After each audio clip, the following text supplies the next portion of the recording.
भगवान कृष्ण की प्राप्ति के लिए ये सब गोपी बन गई और हम और आप सब गोपी हैं। हाँ, आप कभी वृंदावन में गए हो तो वृंदावन में दाढ़ी तो यहां तक रखी है साहब और बाल भी यहां तक है, लेकिन हाथों में चूड़ियां पहनते हैं सब और पैरों में पायल पहनते हैं, मांगी भरते हैं, बिंदी भी लगाते हैं। उनसे आप पूछिए बाबा आप ऐसा क्यों करते हैं, तो वो क्या कहते पता है, हम कृष्ण की सखी है, यानी सखी भाव से वो पूजा करते हैं।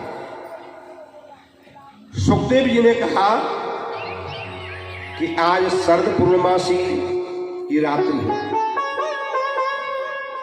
और मेरे भगवान ने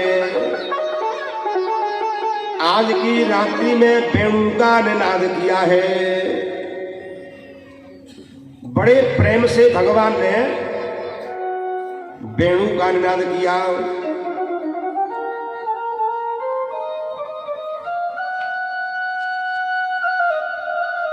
जैसे ही वेणु को बजाया भगवान ने, मेरे कन्हैया यमुना जी के किनारे पर है रात्रि को।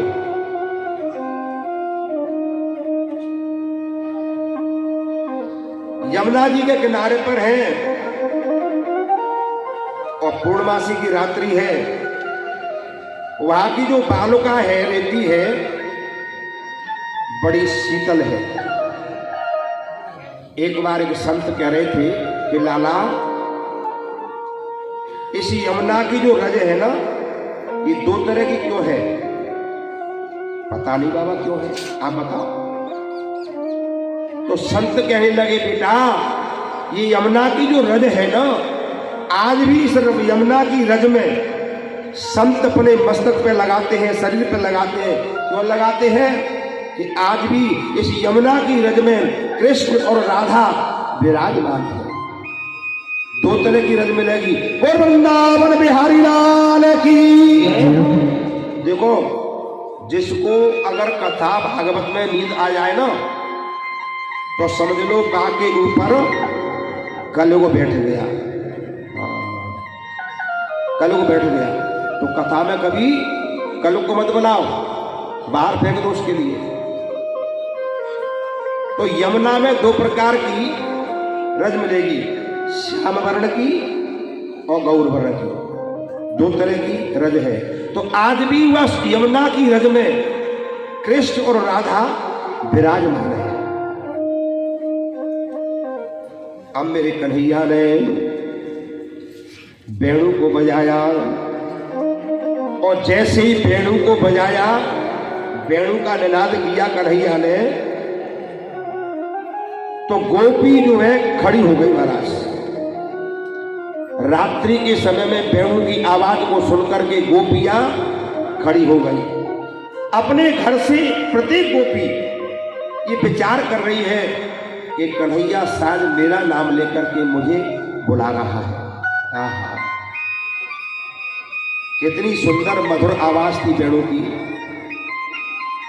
अब प्रत्येक गोपी अपने अपने घर से निकलती है कि निशम गीतम तदनम गवर्धनम ब्रजश्रिया कृष्ण गृहीत मानसा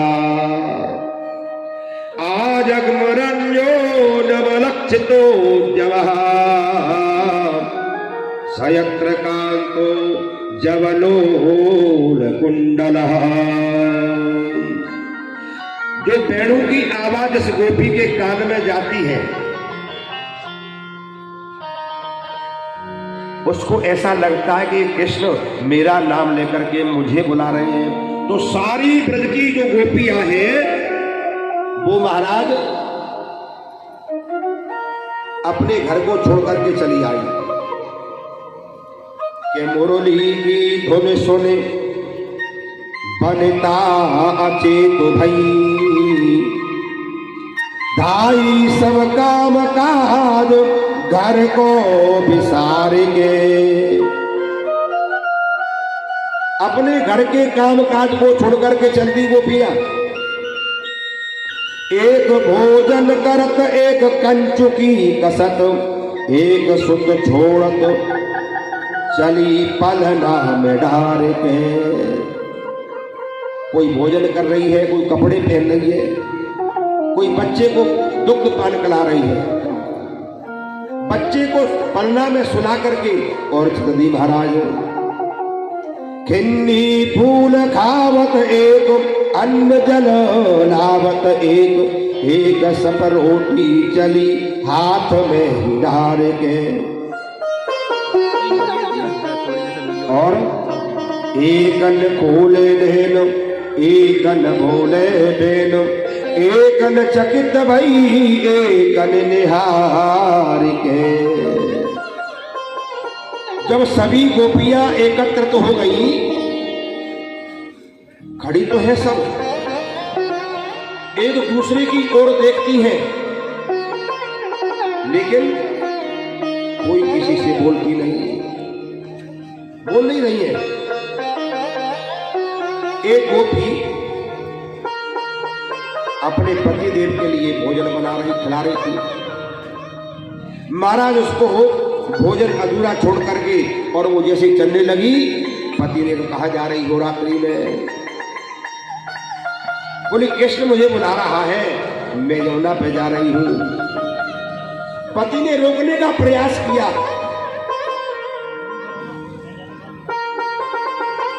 लेकिन वो नहीं मानी। रोकने का प्रयास किया, उसको एक कमरे में बंद कर दिया और बाहर से ताला डाल दिया। लेकिन गोपी की लगन तो भगवान से लग चुकी थी। उस गोपी की लगन जो है भगवान से लग चुकी, शरीर को छोड़ दिया और जो है जीवात्मा निकल करके भगवान के चरणों में समा जाती है। वृंदावन बिहारी लाल की। अब सभी गोपियां एकत्रित होकर के यमुना के किनारे पर आ जाती है। रात्रि का समय है। भगवान ने उन गोपियों को देखा और जैसे ही भगवान ने गोपियों को देखा, उनका स्वागत किया है कि स्वागतम वो महाभागः प्रियं किं करवाणि वः ब्रजस्यामनायं कचित् ब्रूतागमन कारणः। गोपियों, इतनी रात में आप आई है, मैं आपका स्वागत करता हूं। भगवान ने गोपियों का स्वागत किया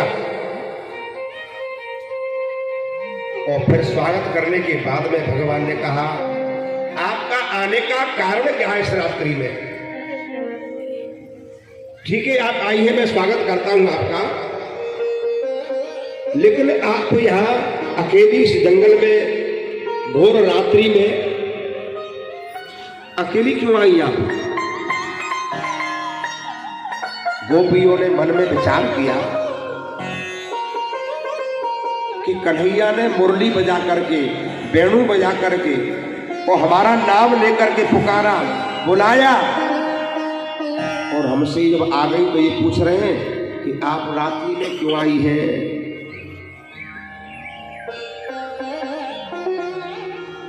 और स्वागत भी करते हैं, स्वागत भी कर रहे हैं। अब गोपी बेचारी कुछ कह नहीं सकी। कन्हैया बोले कि रजन्ये शाम घोर रूपा घोर सत्वम निवेशिता प्रतियात्मजम ने हम स्त्री स्त्री भी सुमध्यव। भगवान ने कहा, गोपियों, इतनी रात को इस घोर रात्रि में और आप अपने अपने बच्चों को, अपने अपने पतियों को छोड़ करके इस जमुना के किनारे पर आ गई हैं।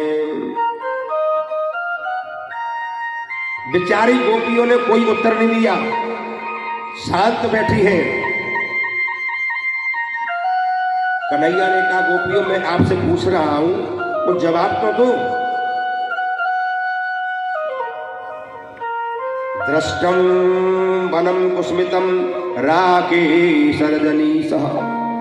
भगवान ने कहा, हो आपने कभी ये चंद्रमा की चांदनी नहीं देखी, जंगल के जो वृक्ष नहीं देखे, इसलिए आप आई है। चलो कोई बात नहीं है, अब आपने जमुना जी भी देख ली है, और ये जंगल भी देख लिए, ये फूल खिल रहे वो भी देख लिए, अब आपने घर जाइए, जाओ। सुंदर वन देख लिया, अब घर जाओ। बेचारी गोपी जो है नीचे को गर्दन खड़ी करके खड़ी है और अपने पैर के अंगूठे से जमीन को कुरेद रही है। मन में विचार करती है, धरती माता आप फट जाओ तो हम इसमें समा जाए। पहले तो परमात्मा, ध्यान देना, पहले तो परमात्मा जीव को अपने पास बुलाता है और बुला करके फिर वो परीक्षा लेता है। आप बाजार जाते हैं ना साग सब्जी लेने के लिए, मटका लेने के लिए, उस मटका को जो है वो मटके वाला डंडे से बजाता है, उसकी परीक्षा लेते नहीं लेते हैं, ये फूटा तो नहीं है कहीं। तो ऐसे ही भगवान पहले तो जीव को अपने पास बुलाता है, उसके बाद में फिर परीक्षा लेता है, ये मेरा सच्चा भक्त है या कच्चा भक्त है। तो परीक्षा ले रहे हैं कन्हैया गोपियों की कि इनके अंदर कोई काम, कोई विकार तो नहीं है, कोई वासना तो नहीं है। भगवान ने कहा,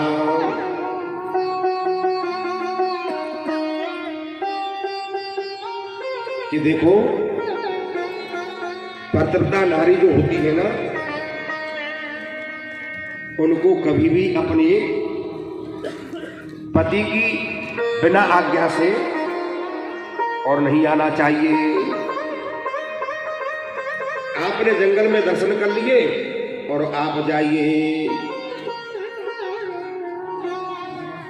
क्योंकि पतिव्रता नारी जो होती है ना, वो पति के ही लिए और भगवान परमात्मा मानती है। बड़ा समझाया भगवान ने गोपियों के लिए, लेकिन गोपी कुछ नहीं कह सकी। गोपियों ने भगवान से कहा, प्रभु, मन ही मन में विचार किया कि भगवान पहले तो बुला लेते हैं और फिर जो है जाने के लिए कहते हैं। भगवान ने एक उदाहरण दिया गोपियों के लिए, देखो पतिव्रता नारी के लिए और कभी भी जो है अकेला भ्रमण नहीं करना चाहिए। एक पतिव्रता स्त्री थी और वो पतिव्रता स्त्री जो है अपने पति की सेवा किया करती थी, पति की सेवा करती थी महाराज, बिना पति के कोई काम नहीं करती थी, सुबह शाम उनकी सेवा में लगी रहती थी। एक बालक था छोटा सा, ब्राह्मण था, तो बीच आंगन में एक हवन कुंड बना था। नित्य प्रति ब्राह्मण देवता उस हवन कुंड में हवन करता था। भगवान कह रहे गोपियों से हवन करते थे, तो इसमें हवन की जो अग्नि है हमेशा प्रज्वलित रहती थी। अब एक दिन क्या हुआ, ब्राह्मण देवता हारे थके हुए आए थे बेचारे, हारे थके हुए आए, तो ब्राह्मणी खड़ी होकर के उनको पानी पिलाती है और भोजन कराती है। ब्राह्मण देवता उसके जो पति हैं भोजन करते हैं और वो बैठ करके पंखा डालती है। उसके बाद में जब भोजन कर लिया